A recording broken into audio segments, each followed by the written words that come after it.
Nakon prve knjige Moj kaleidoskop, obojene sjećanjima na nekadašnju zemlju, njegov grad Bar i radio Bar u kojem je započeo uspješnu profesionalnu karijeru, pred čitaocima su sjajni putopisi Vasilija Laloševića iz 54 zemlje svijeta. Ja sam htio da na taj način pokažem da je putovati, upoznavati nove ljude, upoznavati zemlje bogatstvo. Imao sam sreću da radim i bivstvujem na poslovima skopčanim od putovanja. I kao sportista, i kao novinar, i kao parlamentarni diplomata. Koliko to obogaćuje život?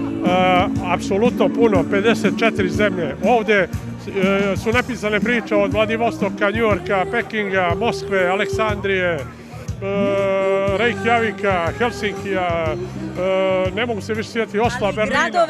Ali gradovi iz našeg okruženja, Skadra, Tirane, Elbasana, Resena, Ohrida, Beograda, Višegrada, Trebinja, Banja Luke, jer sam jednostavno Sombora, jer sam htio na taj način da pokažem da ona zemlja Jugoslavija bila najljepša zemlja na svijetu.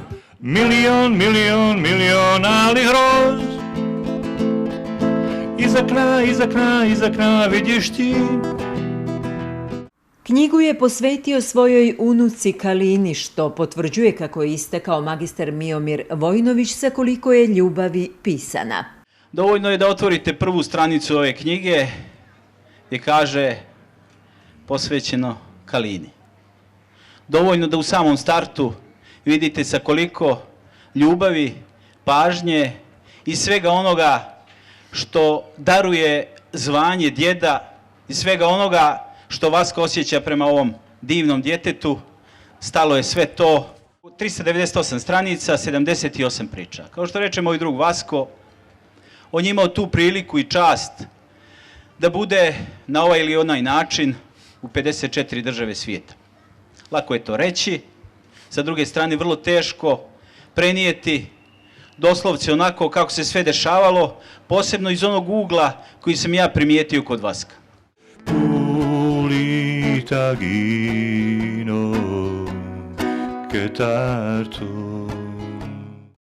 Možda će ova knjiga podstaći čitaoce, ističe autor, da krenu u neponovljivu avanturu koju donosi svako novo putovanje.